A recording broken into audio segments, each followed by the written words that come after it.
Well, good afternoon. If it's Mondays at 3 p.m. Eastern, it's Mondays with Michael live here on Facebook. Thanks for all of you for watching today. If you're watching this post session, thanks for checking it out. We'll post this through Facebook. We'll also post this through Twitter. We'll post this on our LinkedIn page, both individually and on our corporate side. So thanks for checking us out. Thanks for hanging out. So today we're going to start a 4-part series all around everything DiSC. So we use everything DiSC in a lot of different situations, environments, training programs.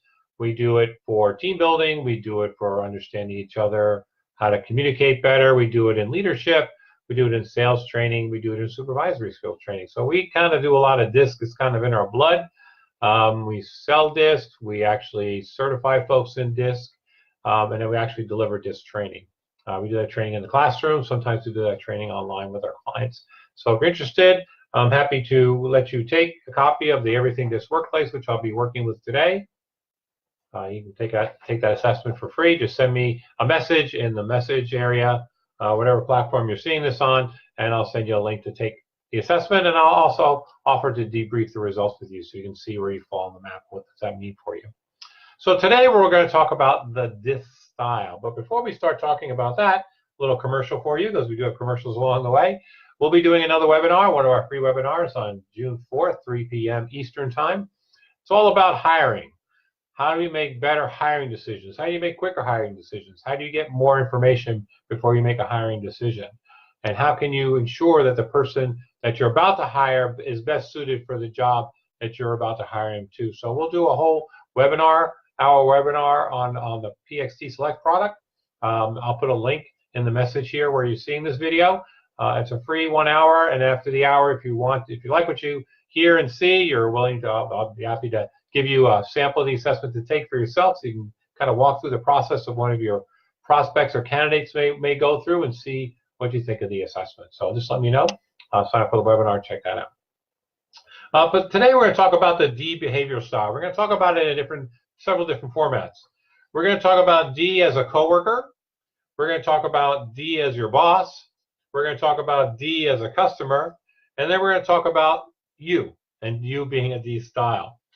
So let's talk about a little about the four quadrant model first. So DiSC is like a lot of other 4 quadrant model assessments: dominance, influence, steadiness, and conscientiousness. It's a 4 quadrant model. You'll see it here in the map on page 3. We do talk a little bit about it and the research about it in the training sessions we provide.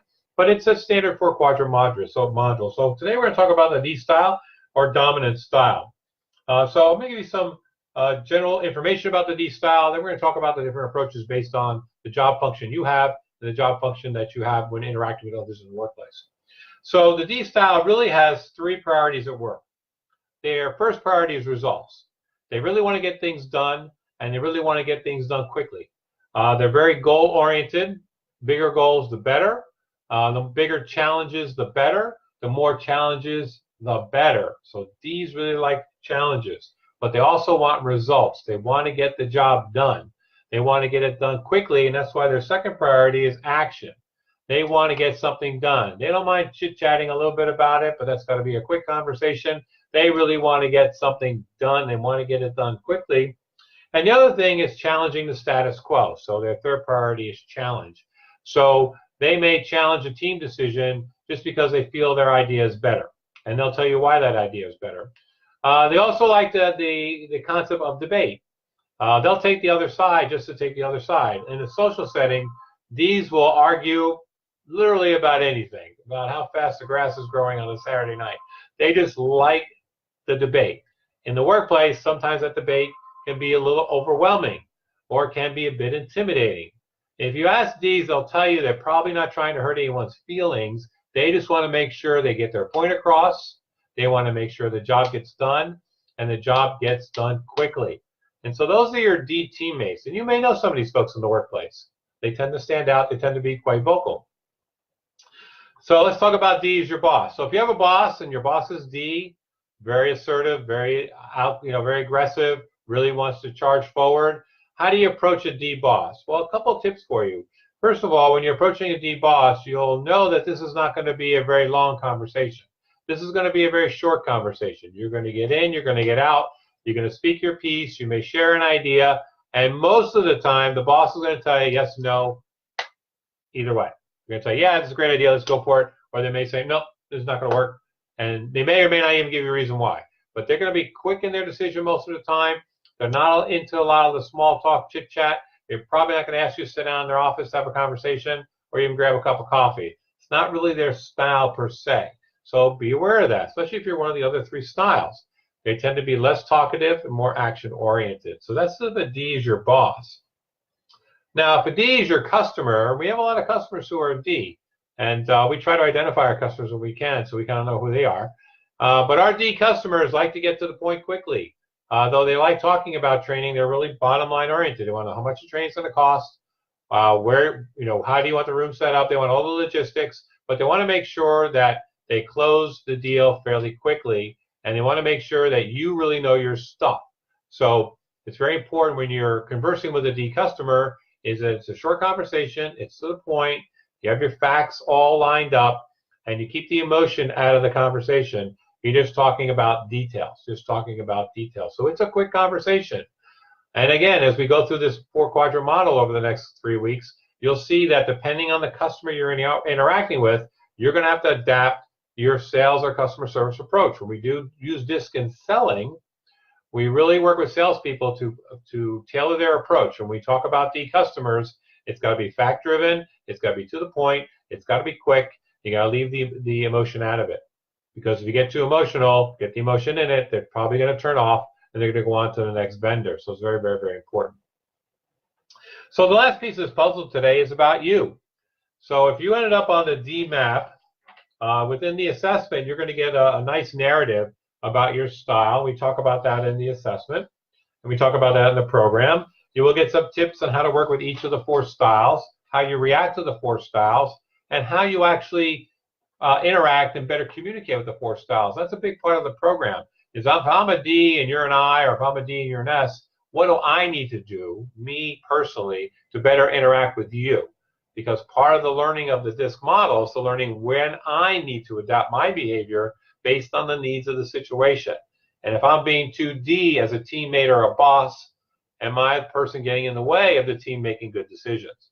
So the assessment really goes through, really gives you some tips on how to interact and how to better communicate with each of the 4 styles.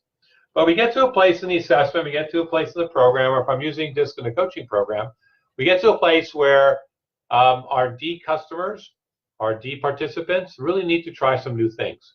Because if you keep behaving the way you're behaving, there are going to be situations where that behavior doesn't work.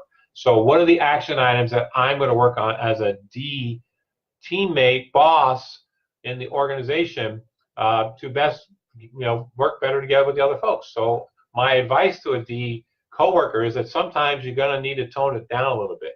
You can't run 300 miles an hour all the time. A, it's not good for you. B, it's not good for your team or the organization. So you're going to need to tone it down a little bit. You need to slow it down a little bit. Everything can't go that fast. So some things need to take more time to process, more time for the team to get on board, and more time for the group to make a decision. And at times, you're going to have to slow it down a little bit. You can't be right all the time. Yes, I'm saying this to you, D. If you're a D and you're listening to this, you can't be right all the time. It just doesn't work that way. Sometimes, believe it or not, you're going to be wrong. And sometimes, believe it or not, you're going to need to fess up that you're wrong. So say you're sorry, I messed up, and move on. Now, most Ds can do that, but they have to get comfortable doing that. So if you mess up, live up to it, and move on. Okay? And sometimes, especially if you're a boss, you need to put the needs of others before the needs of yourself. Put a little empathy into your listening. Put a little empathy into your job behavior. Make sure the needs of others are met sometimes before your needs are met, especially if you're a D boss. So that's kind of my D synopsis today. We're going to do this I, S, and C over the next 3 weeks.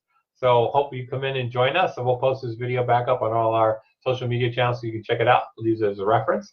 And then again, June 4th is our next webinar on better hiring. So thanks for hanging out with me today. Mondays with Michael live here on Facebook, and we'll see you next Monday. Make it a great week. Bye now.